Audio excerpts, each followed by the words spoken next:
లూకా సువార్త 17వ అధ్యాయం 11 నుంచి చదువుతున్నాం. ఆయన యెరూషలేమునకు ప్రయాణమైపోవచ్చు సమరయ గలిలయ మధ్యగా వెళ్ళుచుండెను. ఆయన ఒక గ్రామంలోనికి వెళ్ళుచుండగా 10 మంది కుష్ఠరోగులు ఆయనకు ఎదురుగా వచ్చి దూరమున నిలిచి, చాలా జాగ్రత్తగా విందాం. యేసుక్రీస్తు ఒకసారి ప్రయాణమై వెళ్తూ ఒక గ్రామానికి వెళ్తున్నాడు. ఆయన ఆ గ్రామం లోపలికి వెళ్ళక మునిపే గ్రామం వెలుపల కొంతమంది ఉన్నారు. వాళ్ళు ఎవరు అంటే కుష్ఠరోగులు. వీళ్ళు గ్రామంలో లేరు, గ్రామానికి వెలుపట ఉన్నారు.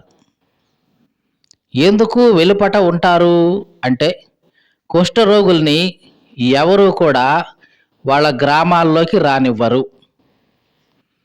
ఒకవేళ వాళ్ళు గ్రామంలో ఉండగా వాళ్ళకి కుష్ఠరోగం తగిలింది లేదా కుష్ఠరోగం వాళ్ళకి వచ్చింది అంటింది అని తెలిస్తే ఆ ఇంట్లో వాళ్ళు కూడా వాళ్ళని ఇంట్లో ఉండనివ్వరు. కన్న తల్లి అయినా, కన్న తండ్రి అయినా, కన్న బిడ్డలైనా ఎవరైనా సరే వాళ్ళని ఏమాత్రం కూడా ఇంట్లో ఉంచుకోరు. వెంటనే ఇంట్లోంచి తరిమేస్తారు. మహా అయితే ఒక చెంబు, ఒక పళ్ళెం, ఒక దుప్పటి అటు మఖాన్ని కొట్టేసి ఇక పో, ఊరు అవతలకి వెళ్ళిపో అని పంపిస్తారు. ఎందుకు అట్లాగా తరిమేస్తారంటే కుష్ఠరోగం అనేది ఒక అంటువ్యాధి. ఒకళ్ళకి వస్తే వాళ్ళు తాకిన పాత్రలు కానివ్వండి, వాళ్ళు ముట్టుకున్నటువంటి ఆ వస్త్రాలు కానివ్వండి, వేరొకళ్ళు ముట్టుకుంటే వాళ్లకు కూడా అది వచ్చే ప్రమాదం ఉంది. పైగా ఆ రోజుల్లో కుష్ఠరోగానికి మందులు లేవు.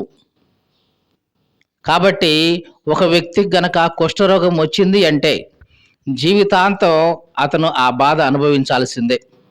చనిపోయే వరకు ఆ వ్యాధిని అనుభవిస్తూ చనిపోవాల్సిందే. అందుట్లో ఎటువంటి సందేహం లేదు. దేవుని కృపను బట్టి ఈ కుష్ఠవ్యాధికి ఈ మధ్య మనకి మందులు కనుక్కోవడం జరిగింది.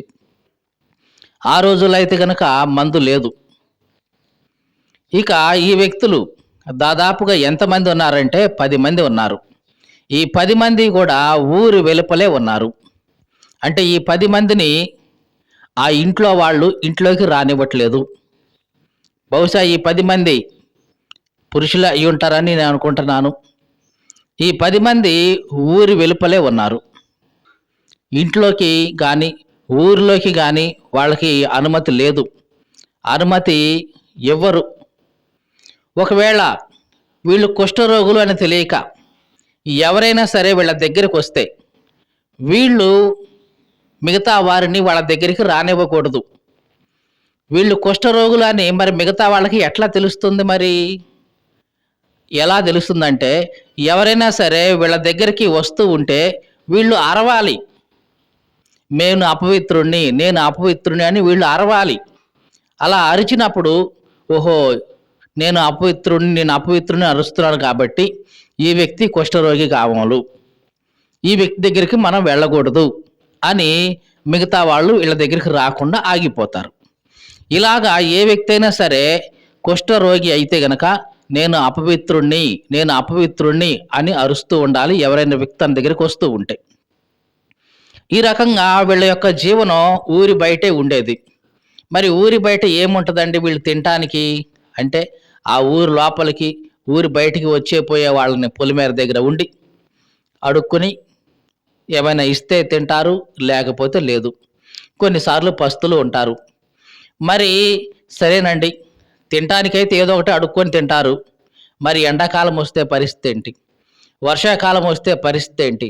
చలికాలం వస్తే ఎక్కడుంటారండి వీళ్ళు అన్నప్పుడు ఊరి వెలుపల కొండలు ఉండేవి. ఆ కొండల లోపల సమాధులు ఉండేవి. సమాధులు అంటే మనం ఏం చేస్తున్నాం, ఇప్పుడు భూమి తవ్వి గుంట తీసి మనిషిని పెట్టేసి తర్వాత మట్టేసి చుట్టూ గాడి తీసి ఒక సమాధిలాగా మనం కడుతున్నాం. కానీ ఇశ్రాయేలు దేశంలో సమాధులు ఎట్లా ఉండేవంటే చుట్టూ కొండలే ఉండేవి. కాబట్టి వాళ్ళకి ఆ కొండల్ని వాళ్ళు తొలిచేసి ఆ కొండల్ని చిన్న చిన్న గదుల్లాగా మార్చేస్తారు. ఆ చిన్న గదులే వాళ్ళకి సమాధులు. ఆ గదులు తొలిచేటప్పుడు కొంతమంది 2, 3 గదులుగా పేర్చేస్తారు. అంటే కింద ఒకళ్ళు, పైనొకళ్ళు, ఇంకొక అరలో ఒకళ్ళు అట్లా పెట్టుకునేలాగా 2, 3 గదులుగా పేర్చేస్తారు. ఆ చిన్న చిన్న ఆ కొండను తొలిచి గుహలుగా. దానికి ఎదురుగా ఒక రాయి గూడా పెట్టుకుంటారు. కొంతమంది బ్రతికుండగానే వాళ్ళ సమాధుల్ని వాళ్ళు తవ్వించుకుంటారు. ఎందుకంటే చచ్చిన తర్వాత నా కొడుకు తవ్వుతాడో లేదో, చచ్చిన తర్వాత నా బంధువులు నా కోసం సమాధి తవ్వుతారో లేదో అని వాళ్ళు బ్రతికున్నప్పుడే ఇదిగో నన్ను ఇక్కడ పెట్టండి ఈ స్థలంలో అని చెప్పి కొన్ని సమాధుల్ని వాళ్ళే తవ్వించుకొని వాళ్ళ కోసం సిద్ధం చేసుకుంటారు. నేను చనిపోయిన తర్వాత నన్నుగో ఇది నా సమాధి, ఈ స్థలంలో నన్ను పెట్టండి అని బంధువులకి, స్నేహితులకి అందరికీ చెప్తారు. ఈ రకంగా చాలామంది బ్రతికుండగానే ఆ కొండల్లో, ఆ గుహల్లో సమాధులు తవ్వించుకొని అవి అట్లా పెట్టేవాళ్ళు. అవి ఖాళీగానే ఉండేవి. తరచుగా వాటిల్లో జంతువులు వచ్చి నివాసం ఉండేవి. అడవి జంతువులు కానీ, అడవి కుక్కలు కానివ్వండి వచ్చి వాటికి ఆశ్రయంగా అవి నివాసం ఉండేవి. ఈ కుష్ఠరోగులు ఏం చేసేవాళ్ళంటే ఆ తొలిపించుకున్నటువంటి ఆ సమాధులనే వాళ్ళ యొక్క నివాసాలుగా చేసుకునేవాళ్ళు. వర్షం వచ్చిందా పోయి ఆ సమాధుల్లో పడుకునేవాళ్ళు. ఎండొచ్చిందా పోయి ఆ సమాధుల్లో ఉండేవాళ్ళు. చలివేస్తుందా పోయి ఆ సమాధుల్లోనే ఒక మూలన కూర్చొని ఉండేవాళ్ళు. ఈ రకంగా వాళ్ళ యొక్క నివాసం అంతా కూడా సమాధుల్లోనే ఉండేది. ఇక తెల్లారితే ఊరి పొలిమేర దగ్గర కూర్చొని వచ్చే పోయే వాళ్ళని అడుక్కొని తిని వాళ్ళ కడుపు ఆ విధంగా నింపుకునేవాళ్ళు. ఒకానొక సమయం వీళ్ళ జీవితాల్లో యేసుక్రీస్తు ఆ ఊరిలోనికి రావడం వీళ్ళు చూశారు. అప్పటికే వీళ్ళు యేసుక్రీస్తు గురించి విన్నారు. ఫలానా యేసుక్రీస్తు అంట చనిపోయిన వాళ్ళని లేపుతున్నాడంట, కుష్ఠరోగుల్ని బాగు చేస్తున్నాడంట, తర్వాత రోగగ్రస్తుల్ని బాగు చేస్తున్నాడంట, దయ్యం పట్టిన వాళ్ళకి దయ్యాలను వదిలిస్తున్నాడంట అని యేసుక్రీస్తు గురించి వాళ్ళు విన్నారు. ఈ విన్న వీళ్ళకి ఒక విశ్వాసం వచ్చింది. ఏమిటి ఆ విశ్వాసం అంటే, యేసుక్రీస్తుని గనక వేడుకుంటే ఆయన తప్పనిసరిగా మా కుష్ఠరోగాన్ని బాగు చేస్తాడు అని నమ్మారు. నమ్మి యేసుక్రీస్తు వస్తా ఉండగానే ఈ 10 మంది ఆయనకు ఎదురుగా వెళ్ళారు. ఆ వెళ్ళేటప్పుడు వీళ్ళు ఏమని అరవాలి? అపవిత్రులము, మేము అపవిత్రులము అని అరవాలి. అలాగ అరుస్తూనే ఆయన దగ్గరికి ఆయనకు వినబడేలాగా గట్టిగా కేకలేసి చెప్పారు. ఏమని చదువుదాం ఇప్పుడు. 12వ వచనం. ఆయన ఒక గ్రామంలోనికి వెళ్ళుచుండగా 10 మంది కుష్ఠరోగులు ఆయనకు ఎదురుగా వచ్చి దూరమున నిలిచి, జాగ్రత్తగా చూడండి ఈ మాట. ఎక్కడ నిలబడ్డారు వాళ్ళు? దూరంగా నిలబడ్డారు. దగ్గరకు రాకూడదు. ఎందుకు? వీళ్ళు కుష్ఠరోగులు కాబట్టి దగ్గరకు రాకూడదు కాబట్టి వీళ్ళు ఏం చేశారు? దూరంగా నిల్చొని ఏమని అరుస్తున్నారు? యేసు ప్రభువా మమ్మును కరుణించుమని కేకలు వేశారు. చూడండి ఏమని కేకలు వేశారు వీళ్ళు? యేసు ప్రభువా మమ్మల్ని కరుణించు అని కేకలు వేశారు. అంటే వీళ్ళ ఉద్దేశం ఏంటి? నాయనా మేము కుష్ఠరోగులం, దయచేసి నువ్వు మమ్మల్ని కరుణిస్తే, మమ్మల్ని కరుణించి ఈ కుష్ఠరోగాన్ని మాన్పేస్తే, ఈ కుష్ఠరోగాన్ని తగ్గిస్తే తండ్రి మేము అందరం నీ పట్ల కృతజ్ఞతగా ఉంటాం, దయచేసి మమ్మల్ని కరుణించు అన్న ఉద్దేశంతో చెప్పారు. యేసు ప్రభువు వాళ్ళ యొక్క స్థితి చూశాడు, వాళ్ళ యొక్క పరిస్థితి చూశాడు, వాళ్ళ యొక్క వేదన చూశాడు. చూసి అన్నాడు, తర్వాత మాట చదువుకుందాం. ఆయన వారిని చూసి మీరు వెళ్ళి మిమ్మును మీరు యాజకులకు కనబరుచుకోండి అని వారితో చెప్పాడు. చూడండి యేసు ప్రభు ఏం చెప్పాడు వీళ్ళతో? మీరు వెళ్ళి యాజకులకు కనబరుచుకోండి అన్నాడు. జాగ్రత్తగా చూడండి, ఇక్కడ యేసు ప్రభు వాళ్ళని ముట్టలేదు, మీకు స్వస్థ కలుగును గాక అని పలకలేదు. కానీ ఒక మాట చెప్పాడు, సరే మీరు గ్రామంలో వెలుపలున్నారు కాబట్టి ఇప్పుడు మీరు గ్రామం లోపలికి వెళ్ళండి. ఏం చేయాలి? గ్రామం లోపలికి వెళ్ళండి. ఇప్పటిదాకా మీరు బయటే ఉన్నారు కదా, ఇప్పుడు గ్రామం లోపలికి వెళ్ళండి. లోపలికి వెళ్ళి గ్రామం లోపల యాజకుడు ఉంటాడు. యాజకుడు ఏం చేస్తాడు? దేవాలయంలో దేవునికి ప్రజలకు మధ్య ఉండి మనుషులు ఇచ్చిన ఆ బలి ద్రవ్యాన్ని తీసుకొచ్చి దేవునికి అర్పించేవాడు యాజకుడు. ఈ యాజకుడి దగ్గరికి వెళ్ళి వీళ్ళు కనబరుచుకోవాలి. అయ్యా, మా కుష్ఠరోగం బాగా అయింది, ఒకసారి మమ్మల్ని చెక్ చేయండి అని వీళ్ళు కనబరుచుకోవాలి. ఈ యాజకుడు గనక వాళ్ళని అంతా పరీక్షించి అంతా చెక్ చేసి, అవును వీళ్ళకి తగ్గింది, వీళ్ళని ఇక గ్రామంలోకి చేర్చుకోవచ్చు, సమాజంలోకి చేర్చుకోవచ్చు అని అంటే గనక అప్పుడు చేర్చుకోవచ్చు. లేదు, ఈ యాజకుడు వాళ్ళని పరీక్షించినప్పుడు వీళ్ళకి ఇంకా కుష్ఠరోగం తగ్గలేదు అనిపిస్తే మళ్ళీ వీళ్ళు ఊరవతలకే వెళ్తారు. ఇక వీళ్ళు గ్రామంలోకి వెళ్తున్నారు యేసు ప్రభు మాట నమ్మి. జాగ్రత్తగా చూడండి, యేసు ప్రభు అక్కడ వాళ్ళని స్వస్థపరచలేదు, స్వస్థత కలుగును గాక అని కూడా చెప్పలేదు. కేవలం ఒక మాట చెప్పాడు. ఏమని? మీరు గ్రామంలోకి వెళ్ళండి, యాజకునికి మిమ్మల్ని మీరు కనబరుచుకోండి. ఎప్పుడైతే వీళ్ళు ఈ మాట నమ్మి గ్రామంలోకి వెళుతూ ఉన్నారో, అలా వెళుతూ ఉండగానే వీళ్ళందరికీ స్వస్థత వచ్చింది. దేవునికి స్తోత్రం కలుగును గాక. హల్లెలూయా.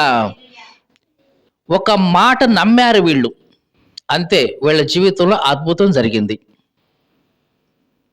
జాగ్రత్తగా చూడండి, యేసు ప్రభు వారి యొక్క మాట నమ్మినప్పుడు అక్కడ అద్భుతాలు జరుగుతూ ఉన్నాయి. కానా వివాహంలో జరిగింది కూడా అట్లాగే.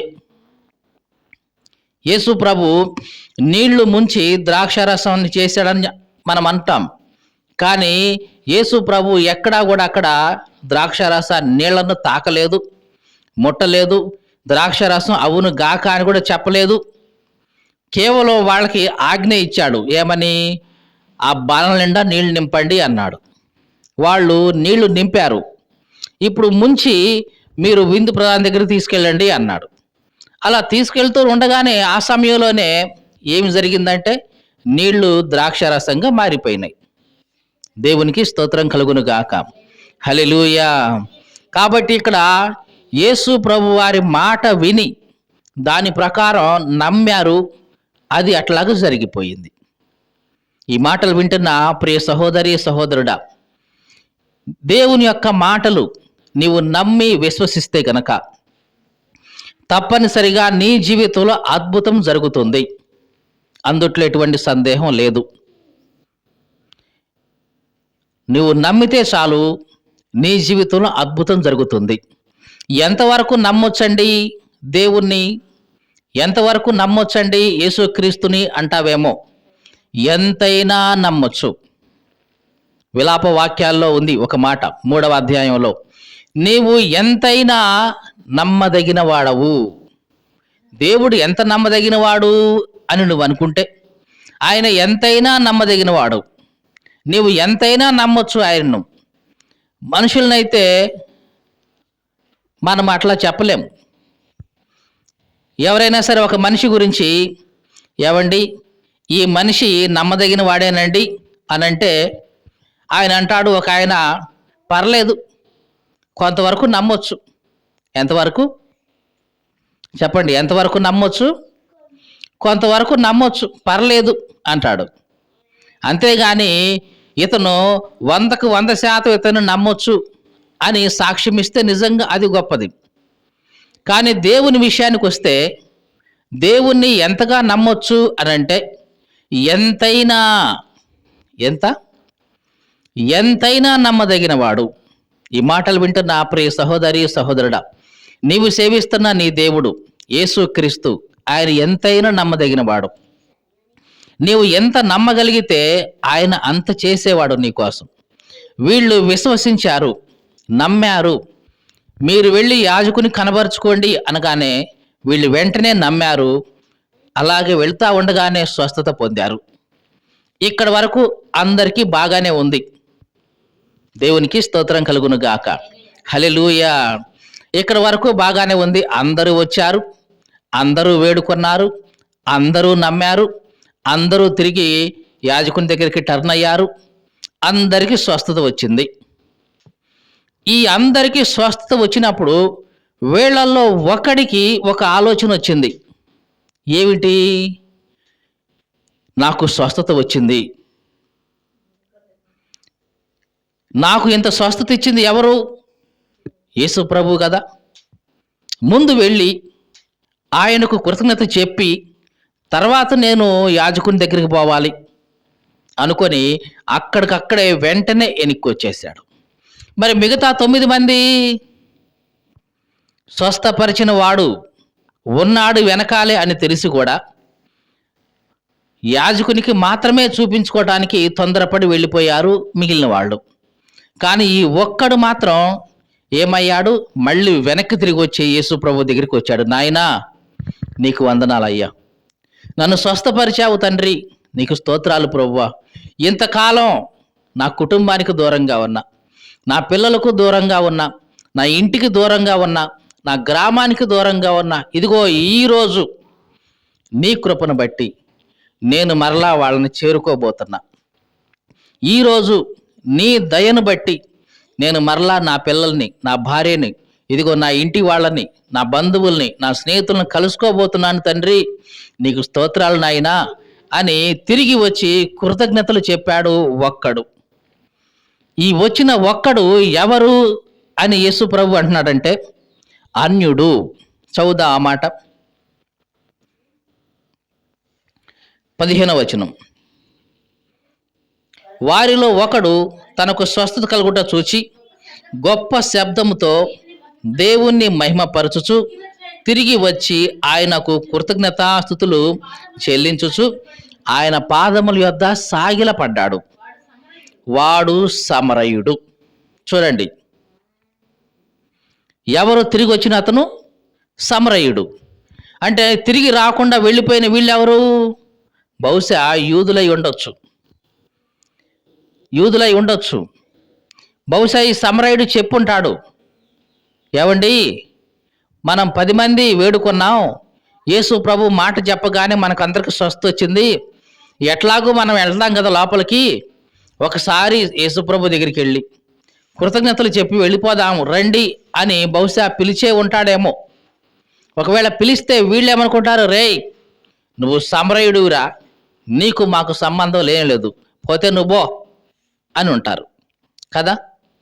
ఎందుకంటే యూదులు సమరయులతో సాంగత్యం చేయరు. మరి కుష్ఠరోగ్య ఉన్నప్పుడు ఈ అంతరాలు లేవు. మీకు అర్థమైందా? కుష్ఠరోగ్య ఉన్నప్పుడు యూదులు వచ్చిన వీళ్ళు కుష్ఠరోగులే, సమరయుడైన ఈ వ్యక్తి కుష్ఠరోగే. కాబట్టి అందరికీ కుష్ఠరోగం ఉంది కాబట్టి అందరూ కలిసే ఉన్నారు. కానీ ఎప్పుడైతే కుష్ఠరోగం తగ్గిపోయిందో వీళ్ళల్లో ఈ భేదాలు వచ్చేసాయి. అరే నువ్వు సమరయుడివిరా, మేము యూదులం, మేము గొప్పవాళ్ళం, నువ్వు సమరయుడివి, ఎన్నిక లేని వాడివి, నీ మాటని మేమినిదేంటి, నీకు మాకు సంబంధం లేదు, వెళ్ళు అన్నారు. ఈ మాటలు వింటే నా ప్రియ సహోదరి సహోదరుడా, యేసు ప్రభు అడుగుతున్నాడు అక్కడ ఒక ప్రశ్న, చదువుదాం. అందుకు యేసు, 10 మంది శుద్ధులైరి కారా, ఆ 9 ఎక్కడా? ఈ అన్యుడు తప్ప దేవుణ్ణి మహిమపరచుటకు తిరిగి వచ్చిన వాడెవడును అగపడలేదా అని చెప్పాడు. చూడండి, యేసు ప్రభు ఏమంటున్నాడు? 10 మంది బాగుపడ్డారు అబ్బాయి, అవునయ్యా. మరి మిగతా 9 మంది ఎక్కడా?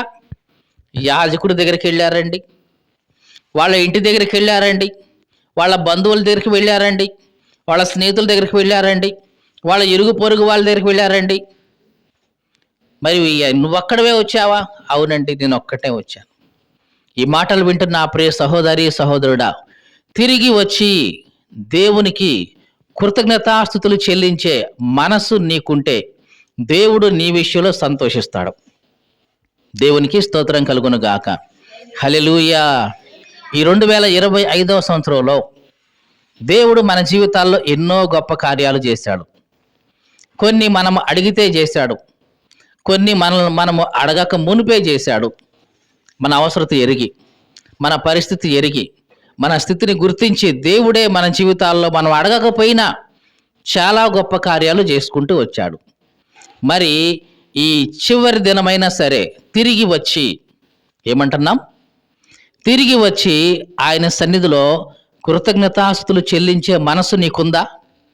లేదా మిగతా 9 మందిలాగా నా కుటుంబమే నాకు ముఖ్యం, నా పిల్లలే నాకు ముఖ్యం, నా బంధువులే నాకు ముఖ్యం, నా ఇంటి వాళ్ళే నాకు ముఖ్యం, నా కులపోళ్లే నాకు ముఖ్యం, నా మతం వాళ్ళే నాకు ముఖ్యం అనుకుంటూ అటు నుంచి అటే వెళ్ళిపోతున్నావా దేవునికి దూరంగా?